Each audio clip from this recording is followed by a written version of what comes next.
Hey everybody, welcome to another Master Pairings. It's me, Bill Sysak, known as Dr. Bill in the beer community, and Stephen Johnson, my fellow New Brew Thursday in. I need no introduction, please.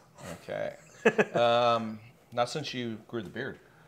Well, now everybody thinks I'm you. Yeah, So exactly. I get free beer everywhere I go now. Do not egg him on. Anyways, today I'm doing a classic German Pilsner. Okay. There are two main types of Pilsners, Czechoslovakian and German Pilsners. Of course, the Pilsner Urquell is one of the first Pilsners ever created. And then in the Munich region of Bavaria, they also did Munich Pilsners. And this particular one is Weltenburger Pils. It's a 4.9% German Pilsner, very nice. Part of what they call the Golden Triangle in beer history is the area between Vienna, Munich, and Pilsen, Czechoslovakia. Okay. And that's where three of the great beer styles started, or three of the great brewing centers were, which was the Munich area, Vienna, Austria, where they have the Viennese lager, and then Pilsen, where the name Pilsner came from. And so even though this isn't Czechoslovakian, this is a German version, I think you're going to like it a lot. And today we're going to pair with it some Knockwurst and Bockwurst. Sausages! Thank you, Stephen. Two great German sausages. Veal and pork and beef are the components for the two. The Knockwurst being the veal and pork, the lighter one. It's a great Oktoberfest fare. Excuse me, the Bockwurst. Yeah. And the Knockwurst is the more classic color of sausage. And some great German pretzels and some great stone ground mustard. Cheers. Cheers.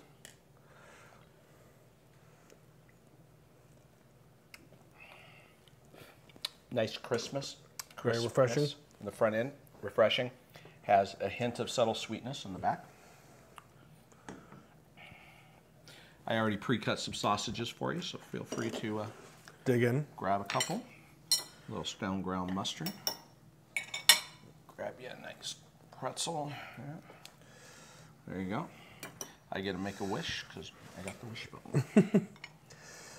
It didn't come true. I'm still here. Oh, yeah. You know, beer is basically liquid bread. Mm-hmm. Yeast, grain, ferments, dough rises, beer. So you can't go wrong with pairing beer and bread.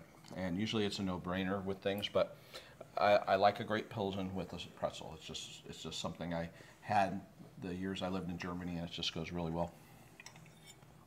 Oh, the mustard tastes amazing, too. And yes, and the mustard, even though it's got an intense flavor, it's going to go really well with the Pilsner. Mm-hmm. Mustard has a unique, really harsh flavor to it, but the sweetness of the Pilsner totally cuts through that and brings it down a little bit. Exactly. And once again, it's that beer has bitterness. Bitterness plays well with sweetness and heat. Now, something I don't talk a lot about in these Master Pairings before, but so I want to touch on is regionality and seasonality. Regionality, there's a reason why a great Flemish red goes with a carbonade from Belgium, or mussels and frites go great with a wit, or a beer de garde goes great with some rich, fatty French cuisine, or a Pilsen goes great with, you know, southern German sausages and stone ground German mustard and pretzels. Mm-hmm. It's all about regionality. Is it because of the water in the region? Sometimes that's actually a factor, because a lot of the times flavor profiles pick up. It's true with wine also, same with spirits. Because I know when you try to homebrew like a German Pilsner, or like I know people have tried to homebrew like a Beamish Irish Stout. Right. They'll actually RO the water and then get the same mineral components. Of course, so that and they can get that same that's flavor. classic. They do that with the, you know, Stone just did it with their 14th anniversary beer, where they did the Imperial IPA, and they Burtonized the water, which made it to the same factors that Burton on Thames was when they did the original IPAs. Seasonality is another great thing. There's, first of all, regionality. There's a reason why people pair these things together and cook these things and make this kind of beers, and they just go great, and that's why they've been around for hundreds of years. Seasonality is all about having beers that you drink for the season. So you might have, for example, a nice winter warmer with great roast beef, or a bière de garde, which are a lot of times more prevalent in the autumn time with all their spice notes. Is a perfect pairing for Thanksgiving dinner, for example.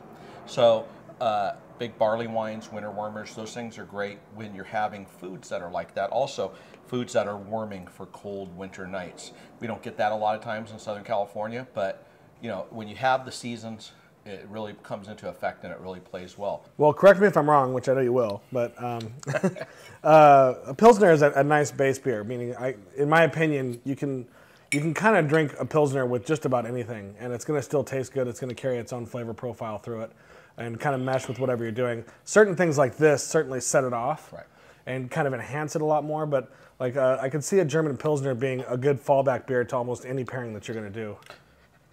I wouldn't say every pairing, but the majority of pairings. Right. It falls overly sweet, overly spicy, overly... Right. It falls into that same category of Hefeweizens and Saisons from Belgium, and also some pale ales, bitters, and IPAs. They go really well with a lot of different food items. Saisons are amazing. If you remember the Master Pairings I did with the Hefeweizen, where we had... You know, I shocked you because we had all kinds of crazy stuff out there. I had yogurt with fresh seasonal fruit. I think I did an omelet.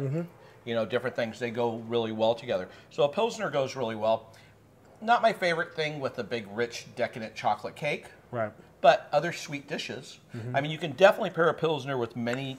It's kind of a middle of the road. If you go anything extreme, where it's like deep dark chocolate, really super sweet, I can see where you're going to overpower the Pilsner, but anything middle of the road is totally going to work well with this.